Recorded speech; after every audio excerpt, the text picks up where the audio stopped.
Hello students, তোমাদের জন্য আজকে স্পেশাল ক্লাস কি রয়েছে। আজকে রয়েছে গতকালের হয়ে যাওয়া ডাব্লিউবিপি এক্সামের ম্যাথমেটিক্স কোশ্চেনের সলিউশন। যারা যারা এক্সাম অ্যাটেন্ড করেছো তাদের জন্য এই সলিউশনগুলো গুরুত্বপূর্ণ। কেন? কারণ তোমরা এক্সাম দেওয়ার পরে যে প্রশ্নগুলো ভুল হয়েছে সেগুলোর যথাযথ উত্তর কি হয়েছে এবং কিভাবে ঠিকটা হয়েছে সেগুলো কিন্তু মনে রাখবে। কিছু প্রশ্নের উত্তর ভুল রয়েছে বা প্রশ্ন ভুল ছিল, সেগুলো আমরা স্কিপ করেছি। যেগুলো ঠিক রয়েছে সেগুলো কিন্তু আমরা এখানে সলভ করে দিয়েছি। যেগুলো এখানে করার নেই তার মানে বুঝবে যে সেই অঙ্কগুলো ভুল রয়েছে। ওকে, চলো প্রথম প্রশ্ন শুরু করা যাক। একটি শ্রেণীর ২৪ জন বালকের বয়সের গড় ১১ বছর। যখন তাদের শিক্ষকের বয়স যোগ করা হয় তখন তাদের গড় বয়স ১ বছর বেড়ে যায়। তাহলে শিক্ষকের বয়স কত? ভীষণ সিম্পল। ২৪ জন বালক রয়েছে, তাহলে ২৪ জনের মোট বয়স ২৪ ইন্টু ১১ গুণ করলে হয় ২৬৪। যখন তার শিক্ষকের বয়স যোগ করা হয় তাহলে শিক্ষককে নিয়ে কতজন হচ্ছে? ২৫ জন হচ্ছে। গড় বয়স ১ বেড়ে গেছে, মানে ২৫ ইন্টু ১২ গুণ করলে কত হয়? ৩০০। তাহলে ২৬৪ থেকে কত যোগ করলে ৩০০ হয়? 36। তাহলে অ্যান্সার হলো অপশন ডি। কতটা সহজ। নেক্সট প্রশ্ন। আশিসের কাছে ১০ টাকার এবং ২০ টাকার নোট রয়েছে।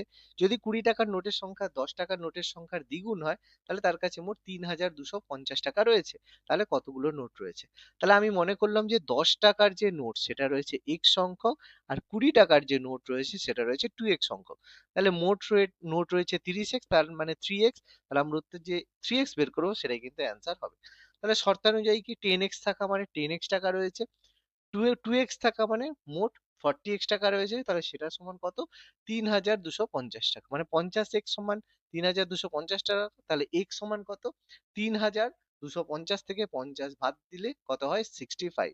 তাহলে x সমান 65। তাহলে 3x সমান কত? গুণ করলে হয় 195। অপশন সি হলো আমাদের উত্তর। ওকে, নেক্সট প্রশ্নে যাওয়া যাক। পরবর্তী প্রশ্নে যাওয়ার আগে ওয়েট ফর জব থেকে তোমরা পাচ্ছ দুটো বই, বিষয়ভিত্তিক এমসিকিউ জিকে এবং ম্যাথমেটিক্স এর কনসেপ্ট সহ সমাধান। যারা এই বই দুটো পারচেজ করেছো তারা দেখেছো এই যে প্রশ্নগুলো রয়েছে এগুলোর মধ্যে 100% কিন্তু তোমরা কমন ম্যাথমেটিক্স বইতে তোমরা পেয়ে গেছো। যারা বইটা পারচেজ করেছো তারা অবশ্যই বুঝতে পেরেছো, তারা এটা দেখেছো যেগুলো কমন রয়েছে যেই চ্যাপ্টার থেকে রয়েছে। আর যারা পারচেজ করোনি তারা অবশ্যই পারচেজ করে দেখে নিতে পারো যে এই বই থেকে সত্যিই কমন এসেছে কিনা। আমরা সবসময় 100% এর যে প্রতিশ্রুতি দিয়ে থাকি সেটা কিন্তু পূরণ হয়েছে। এছাড়া বিষয়ভিত্তিক এমসিকিউ জিকে বইতেও আমরা কিন্তু প্রায় 80% কমন দিতে পেরেছি। তোমরা যদি বইটা পারচেজ করে নাও তাহলে দেখতে পাবে সেখান থেকে কিন্তু 80% কমন এখানে রয়েছে। তাহলে আর দেরি নয়, পারচেজ করে নাও অনলি 250 তে। সামনের এই এক্সামটা যদি খুব একটা ভালো না হয়ে থাকে তাহলে সামনের ডব্লিউবিপি এক্সামের জন্য এই বইগুলো কিন্তু ভীষণ গুরুত্বপূর্ণ হতে চলেছে। চলো পরবর্তী প্রশ্নে যাওয়া যাক। একজন বিক্রেতা তার বিক্রয়যোগ্য সামগ্রীর ক্রয়মূল্যের উপরে 20% বর্ধিত দামে নির্ধারণ করে এবং বিক্রির সময় নির্দিষ্ট দামের উপরে 15% ছাড় দেয়। তাহলে তার কত পার্সেন্ট লাভ বা ক্ষতি? আমরা কনজিকিউটিভ পড়েছি। বর্ধিত দামে বৃদ্ধি করে তাহলে +20, মানে আমাদের ডিসকাউন্ট দেয় -15। তাহলে কত হবে? -20 ইন্টু 15 ডিভাইডেড বাই 100। তাহলে কত হচ্ছে? 5 মাইনাস, তাহলে 20 5 এ 5 3 এ, তাহলে 5 মাইনাস 3 মানে 2, যেহেতু প্লাস হয়েছে 2% লাভ। এতটাই সহজ। পরবর্তী প্রশ্ন।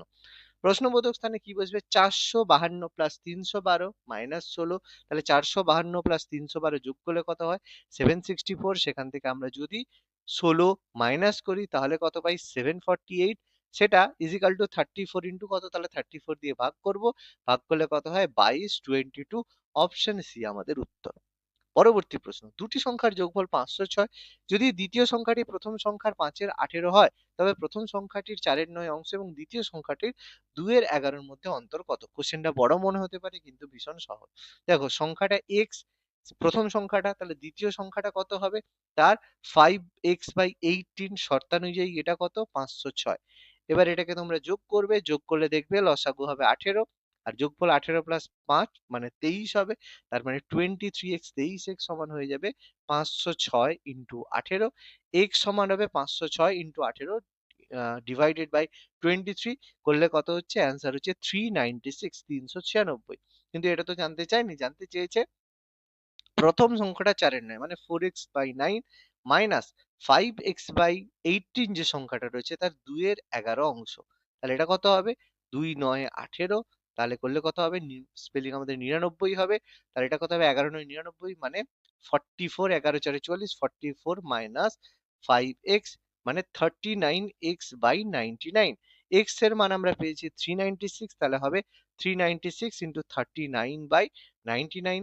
তাহলে কাটাকাটি করলে কত হবে, কাটাকাটি করলে দেখো 99 আমার 396, কাটাকাটি আমরা করলাম। এখানে 9 11 দিয়ে কাটলো, প্রথমে 9 দিয়ে, 9 4 36, 9 4 36, 11 4 44, তাহলে 39 × 9 156। অপশন ডি আমাদের উত্তর হয়ে গেল। পরবর্তী প্রশ্ন, যদি 5 to the power a plus b সমান 5 × 25 × 125 হয়, তাহলে a plus b whole square কত? দেখতে পাচ্ছি 5 মানে এখানে 1, 5 এর স্কয়ার মানে 25 মানে 5 এর স্কয়ার, 125 মানে 5 এর কিউব। তাহলে যোগ করলে a প্লাস b সূচক সমান হবে 3 প্লাস 2 প্লাস 1 মানে 6, তাহলে a plus b whole square সমান 36। Option A. এতটাই সহজ কিন্তু প্রশ্ন ছিল, এক্সাম কিন্তু খুব তাড়াতাড়ি করা যেত। বার্ষিক সরল সুদের হার শতকরা হলে মানে কোন হারে, ওই হারে কোনো টাকার 10 বছরের সুদ ওই টাকার 2/5 অংশ হবে। এটাও ভীষণ সহজ, আমি কিন্তু খুব ফাস্ট করব। তাহলে আমরা মনে করলাম পি টাকা, তার সুদের হার আমরা জানি না r/100, কত বছর, 10 বছরের জন্য। তাহলে সুদ ওই টাকা মানে p × 2/5। পি আমাদের কেটে গেল, 0 0 কেটে গেল, তাহলে আর সমান হলো 10 × 5/2, 2 5 এ। তাহলে এটা আমাদের কত হলো, r/100 10, 10 × 5/2, সরি এটা 2 এর 5, সরি এটা 2 এর 5 ছিল, 2 এর 5 ইন্টু 10, 5 2 10 মানে 4% হয়ে গেল। তাহলে দেখো খুব সহজ কিন্তু এটাও ছিল। পরবর্তী প্রশ্ন, 2a = 3b = 4c হলে a/b/c সমান কত? তাহলে এটা কি হয়, এদের অনন্যক হয়, তাহলে হাফ 1/3 1/4 হয়। লসাগু দিয়ে গুণ মানে 12 দিয়ে গুণ, 12 দিয়ে গুণ করলে 6 4 3, অপশন ডি উত্তর। এতটাই সহজ ছিল কিন্তু এক্সাম ক্র্যাক করা প্রত্যেকের উচিত আশা করি। যারা ফলো করেছো, x - 5/y divided by x + 5y, যোগ ভাগ প্রক্রিয়া করব, যখনই যোগ করব নিচে উপরটা নিচেটা যোগ করব, 5x 5x কেটে গিয়ে যোগফল হবে 2x, নিচেটা থেকে মানে আমাদের হর থেকে লব বিয়োগ করব, তখন x x কেটে দিয়ে 5x + 5x মানে 10y সমান হয়ে যাবে, যোগ করলে হবে 20, বিয়োগ করলে হবে 6। তাহলে 2 5 এ, তাহলে x/y সমান কত হবে, 5টা উপরে গুণ হয়ে যাবে, তাহলে 20 × 5 ডিভাইডেড বাই 6 হয়ে গেল। তাহলে এখান থেকে দেখো আমরা কি হবে, তাহলে আমরা এখানে হচ্ছে 3 2 2 3 6 10, তাহলে 50 ডিভাইডেড বাই 3, অপশন ডি আমাদের উত্তর। নেক্সট প্রশ্ন, একটি সংখ্যা তার 1/3 থেকে 124 বেশি হলে সংখ্যাটি কত? তাহলে দেখো বলার কিছুই নেই, সংখ্যাটি থেকে 1/3 মানে সেই সংখ্যাটা 2/3, তাহলে 2 এর 3, x সমান যদি 124 হয়, x সমান কত, 124 × 3 এর 2, তাহলে 2 6 2 মানে আমাদের 3 2 6 186। ওকে। নেক্সট প্রশ্ন, কোন আয়তকার ক্ষেত্রের জমির এবং দৈর্ঘ্য এবং প্রস্থের অনুপাত 6:5, জমিটির প্রস্থ দৈর্ঘ্যের তুলনায় যদি 34 মিটার কম হয়, তাহলে আয়তক্ষেত্রটির জমির পরিসীমা কত? তাহলে দৈর্ঘ্য 6x, তাহলে প্রস্থ 5x, তাহলে আমাদের পার্থক্য যেটা হচ্ছে সেটা x, সেটা সমান 34, পরিসীমা মানে দৈর্ঘ্যযুক্ত প্রস্থ মানে 6x + 5x মানে 11x, 2 গুণিত দৈর্ঘ্যযুক্ত প্রস্থ 2 × 11x মানে 22x, তাহলে 22x মানে x সমান যদি 34 হয়, তাহলে 22x সমান কত, 34 × 22, তাহলে গুণ করলে কত হয়, 748 748। ওকে।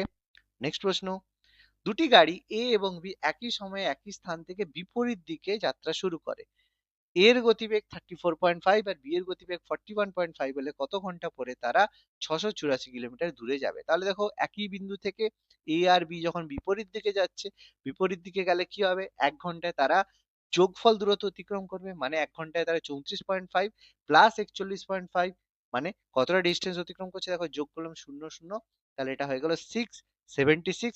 তাহলে 1 ঘন্টায় 76 কিলোমিটার যাচ্ছে, তাহলে 648 কিলোমিটার যেতে কত লাগবে, 684 ডিভাইডেড বাই 76, তাহলে 9, তাহলে সময় লাগবে 9 ঘন্টা। সহজ। পরের প্রশ্ন, x + 1/x = 10, x⁴ + 1/x⁴ সমান কত হবে? এটা সূত্রে ভাঙতে হবে, x⁴ এর মানে x² এর হোল স্কয়ার প্লাস 1/x² এর whole square, square plus b square, তাহলে এটাকে লিখতে পারবো x² + 1/x² এর whole square minus two into x square into one by x square. কেটে গেল, তাহলে x square plus one by x স্কোয়ারকে লিখবো x plus one by x এর whole square minus two into x into one by x. এটার আমরা পুরোটার whole square লিখবো, মাইনাস টু কেটে দেবো, x plus one by X সমান টেন, মানে টেন স্কোয়ার মাইনাস টু তার whole square minus two, ten square মানে হান্ড্রেড মাইনাস টু তার হোল স্কোয়ার মাইনাস টু, তাহলে 98 এর স্কোয়ার মাইনাস টু। 98 এর স্কোয়ার আমরা শর্টকাট পদ্ধতি জানি, 98 একশো থেকে কত কম, দুই কম, তাহলে 98 থেকে দুই কম মানে 96, আর দুই কম মানে সেটা স্কোয়ার হবে 04, তাহলে 9604 মাইনাস টু 9602 আমাদের অ্যান্সার হবে। তাহলে এতটাই দেখো সহজ, আমরা যদি ট্রিক মনে রাখি আমরা কিন্তু সহজে করতে পারি। ওকে, নেক্সট প্রশ্ন। কোনো টাকার বাৎসরিক 20% চক্রবৃদ্ধি সুদের হারে 2 বছরের সুদ 5,632, ওই একই টাকার উপরে বার্ষিক 12% হারে 3 বছরের সরল সুদ কত? কঠিন ভাবে করতে গেলে অঙ্ক কঠিন হয়, সহজ ভাবে করলে সহজ হয়। চক্রবৃদ্ধি সুদ বলেছে, তাহলে 5p into one plus r by hundred, আর কত 20/100, কত সময় 2 বছর, সেখান থেকে আসল মাইনাস করব, তাহলে পাবো চক্রবৃদ্ধি সুদ। এটা কিন্তু সমূল চক্রবৃদ্ধি হয়, তার থেকে আসল বাদ দিলে চক্রবৃদ্ধি সুদ। তাহলে এটা কত হচ্ছে 20/500, তাহলে দেখো 5 একে 5 মানে 6, পি ইন্টু 6 স্কোয়ার মানে 36/25 25 মাইনাস পি সমান 5,632। এবার দেখো একটু ক্যালকুলেশন যদি করো, পি কমন নিয়ে মাইনাস করলে 36 থেকে 25 বাদ দিলে তাহলে কত হয়, 36 থেকে যদি 25 বাদ দিই সেটা হয় 11, তাহলে পি সমান কত হবে 5,632 ইন্টু 25 উপরে গুণ হবে 11 নিচে গুণ হবে, তাহলে 11 5 এ 55, 11 একে 11, 55 13 হচ্ছে, 11 তে 11 দিয়ে 22, তাহলে 512 ইন্টু 25। তাহলে দেখো আমরা চাইলে গুণ করতে পারি বা আমরা একটু রেখে দিতে পারি বুদ্ধিমান যদি হই। এবার এটা আমাদের প্রিন্সিপাল, 512 ইন্টু 25, এর 12% মানে 12/100, সময় কত 3 বছর, ব্যাস 25 চারে 100 চার তিনে 12, তার মানে দেখো 512 ইন্টু 9 তিন তিনে 9 গুণ করলে কত হয় 4608। দেখো কত কিছু অ্যাভয়েড করে আমরা কত ইজিলি কম টাইমে করে নিলাম। এরকম শর্টকাট পদ্ধতি তোমরা আমাদের চ্যানেল ফলো করলে বা আমাদের লাইভ ক্লাস জয়েন করলে তোমরা অবশ্যই পাবে। পাঁচটি সংখ্যার অবিরত অনুপাত রয়েছে, প্রথম চতুর্থ এবং পঞ্চম সংখ্যা যথাক্রমে 54 এবং 162 হলে প্রথম সংখ্যাটি নির্ণয় করো। ভীষণ সিম্পল, 1 2 3 4 5, তাহলে শেষটা রয়েছে 162, তার আগেরটা রয়েছে 54, তার মানে ডিফারেন্স কত, ডিভাইডেড বাই 3 মানে ইনটু 3।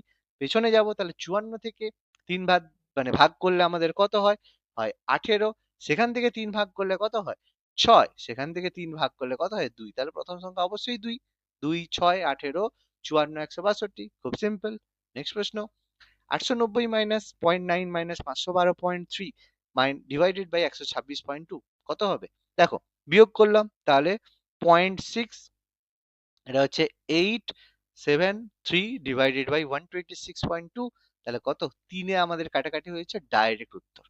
নেক্সট প্রশ্ন, 750-এর 120% ডিভাইডেড বাই 25 মাইনাস 16 হলে 1240-এর কত পার্সেন্ট মাইনাস ডিভাইডেড 31? দেখো এটা ভীষণ সহজ, কঠিন মনে হতে পারে কিন্তু সহজ। দেখো 750 এর কাজ আগে হবে, মানে 120 ডিভাইডেড বাই 100, এবার ডিভাইডেড বাই 25 মানে কত হবে, একের 25 দিয়ে গুণ করব, যা হবে সেখান থেকে 16 মাইনাস করব, সমান কত হবে 1240, কত আমরা জানি না, তাহলে সেটাকে নিয়ে নেবো, এর বলেছে তাহলে x বাই 100 ডিভাইডেড বাই 1/31, কেন, কারণ আমাদের ভাগ রয়েছে, ব্যাস আমরা করে নেবো। এবার এটা যদি কাটাকাটি করি তাহলে আমরা উত্তর পাবো ডবল ডবল 0000 কাটলাম, 25 3-এ 75, তাহলে এটা কত হচ্ছে 12 3-এ 36 মাইনাস 10, 36 মাইনাস 16 মানে হচ্ছে 20, তাহলে 20 সমান কত 1240 ইন্টু এক্স বাই 100 ইন্টু 1/31। দেখো শূন্য শূন্য কেটে ফেললাম, আর আমাদের এখানে 31 4-এ হলো, তাহলে এখান থেকে আমরা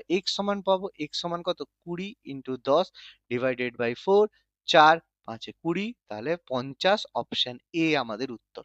কত সহজ প্রশ্ন। যদি কোনো দ্রব্যের বিক্রয় মূল্য দ্বিগুণ করা হয়, এটা কিন্তু ভালো প্রশ্ন, লাভ 4 গুণ হয়, তাহলে লাভের হার শতকরা কত? এটা আমরা প্রচুর বার ভুল করে থাকি। মনে করি ক্রয় মূল্য সিপি, বিক্রয় মূল্য এসপি, তাহলে যদি বলেছে আমাদের তাহলে লাভ কিভাবে হয়, বিক্রয় মূল্য মাইনাস ক্রয় মূল্য, এটা আমাদের লাভ। এবার কি বলেছে, লাভ 4 গুণ হয়ে যায়, কখন হয়ে যায়, যখন বিক্রয় মূল্য দ্বিগুণ হয়ে যায়। বিক্রয় মূল্য দ্বিগুণ হলে 2sp মাইনাস সিপি, তাহলে 4sp মাইনাস 4cp সমান 2sp মাইনাস সিপি। তাহলে যদি এসপি এদিকে যায় তাহলে হবে 2 এসপি সমান হয়ে যাবে এদিকে গেলে 3 সিপি। তাহলে এসপি আর সিপির যদি অনুপাত করি সেটা হয় 3:2। তাহলে এটাকে যদি আমরা 100 এ করে নিই তাহলে এটা হয়ে যাবে 50 দ্বিগুণ করলে 150/50। ডিফারেন্স কত? 50 ডিফারেন্স, কারণ 100 টাকা ক্রয় মূল্য হলে 150 টাকা বিক্রয় মূল্য মানে লাভ কত? 50%। অপশনের উত্তর বোঝা গেল। নেক্সট প্রশ্ন, √98 প্লাস √8 মাইনাস 2√32 সমান মান কত? দেখো এটাও কত সহজ প্রশ্ন। 98 মানে 49, 49 ইন্টু 2, 49 মানে 7√2, 8 মানে 4 2 8, 4 মানে 2, 2√2, 32 মানে 16, 16 মানে 4, 4 মানে 8√2। তাহলে দেখো করলে কতটা সহজ আমাদের হয়ে গেল। তাহলে এখানে দেখো আমাদের হয়ে গেল 8, মানে আমাদের বিয়োগ করলে হচ্ছে 5, এটা সরি এটা প্লাস ছিল, তাহলে 9 মাইনাস 1 মানে √2। অপশন ডি আমাদের উত্তর। পরের প্রশ্ন, 90 কিলোমিটার প্রতি বেগে ধাবমান একটি ট্রেন একটি প্ল্যাটফর্মের দৈর্ঘ্যের দ্বিগুণ একটি প্ল্যাটফর্মকে 36 সেকেন্ডে অতিক্রম করলে প্ল্যাটফর্মের দৈর্ঘ্য কত? কত সহজ। ট্রেনের দৈর্ঘ্য প্ল্যাটফর্মের মানে প্ল্যাটফর্মের দৈর্ঘ্য ট্রেনের দৈর্ঘ্যের দ্বিগুণ, তাহলে ট্রেন যদি এক্স হয় প্ল্যাটফর্ম তাহলে 2x, তাহলে টোটাল 3x ডিস্টেন্স তারা অতিক্রম করছে 36 সেকেন্ডে। তাহলে ট্রেনটার গতিবেগ 90 কিলোমিটার পার আওয়ার। এটাকে মিটার পার সেকেন্ড করলে 9 ইন্টু 5/18 দিয়ে গুণ করব, 18 5 90, তাহলে অ্যান্সার হচ্ছে 25 মিটার পার সেকেন্ড। তাহলে ট্রেনটা 1 সেকেন্ডে 25 মিটার যাচ্ছে, তাহলে 36 সেকেন্ডে কত মিটার যাবে? 25 ইন্টু 36 হয়ে যাবে। কিন্তু এখানে ব্যাপারটা দেখো, 36 সেকেন্ডে সে 3x মিটার যাচ্ছে, কিন্তু আমাদের চাইছে কত মিটার? 2x metre. তাহলে সে যদি 36 সেকেন্ডে 3x মিটার যায় তাহলে 2x যেতে কত সময় নেবে? তাহলে আমরা দেখতে পাচ্ছি 12 দিয়ে 24, তাহলে আমরা দেখো ডাইরেক্ট গুণ করে দেবো 25 ইন্টু 24। যদি গুণ করি সেটাই কিন্তু উত্তর হয়ে যাবে। তাহলে 25 ইন্টু 24 গুণ করলে কত হবে? 600। ব্যাস 600 আমাদের উত্তর হয়ে গেল। কতটা সহজ। দেখো এটা আরেকটা প্রশ্ন, √36 ইন্টু 18 ইন্টু √1024 সমান কোশ্চেন মার্ক 360 ডিভাইডেড বাই কত? √6 মানে √36 মানে 6 ইন্টু 18 1024 মানে কত? 32। ওকে, তাহলে কোশ্চেন মার্ক যদি করতে হয় তাহলে ডিভাইডেড বাই কত হবে? 360 হবে, কারণ গুণ আছে এদিকে গেলে ভাগ হবে, ভাগ আছে ওইদিকে গেলে গুণ হবে। ব্যাস, তাহলে এটাই আমাদের ভ্যালু সমান এক্স। তাহলে কত হচ্ছে? 18 2 36, তাহলে 20, 5 4 20, 4 8 32, 8 6 48। অপশন ডি উত্তর। ব্যাস complete. 512 into 5 square into 3 divided by 45 into 32 কিভাবে হবে? এটাও সহজ। দেখো 3 15 3 45 কাটাকাটি করলাম, 5 একটা কেটে গেল, 5 3 15 এটাও কেটে গেল, তাহলে একটা 5 রইলো। 32 512 কাটাকাটি করলে 16, তাহলে কত হবে? 16 5 80 ডিভাইডেড বাই 3, তাহলে 26। 26 পূর্ণ 2 এর 3। অপশন আমাদের ডি উত্তর হয়ে গেল। ওকে, তাহলে দেখো আজকের ক্লাসটা কেমন লাগলো তোমরা অবশ্যই কমেন্ট করে জানাবে। ডাব্লিউবিপির প্রিভিয়াস ইয়ারের ম্যাথমেটিক্স কোশ্চেন আমরা কত কম সময়ে সলভ করলাম, তোমাদের বোঝাতে হচ্ছে বলে তবু একটু টাইম লাগছে। নিজেরা যদি সলভ করো 10 থেকে 15 মিনিট সময় লাগে মাত্র এই সমস্ত প্রবলেম সলভ করার জন্য। তাহলে এতটাই শর্টকাট, এতটাই কম টাইমে যদি অঙ্ক করতে পারো তাহলে কিন্তু এক্সাম ক্র্যাক করতে পারবে, কারণ এক্সামে প্রচুর টাইম থাকবে না যে তুমি ঢালাও নাম্বার পাবে বা ঢালাও সময় পাবে। ওকে, তাহলে ক্লাসটা কেমন লাগলো অবশ্যই কমেন্ট করো, আর অবশ্যই আমাদের চ্যানেল সাবস্ক্রাইব করো। কেন? কারণ নেক্সট ডে তোমাদের জন্য আসতে চলেছে জিকে এর যে প্রশ্ন উত্তর, জিকে এবং ইংলিশের যে প্রশ্ন উত্তর, সেটা কিন্তু নেক্সট ডেতেই আপলোড হবে।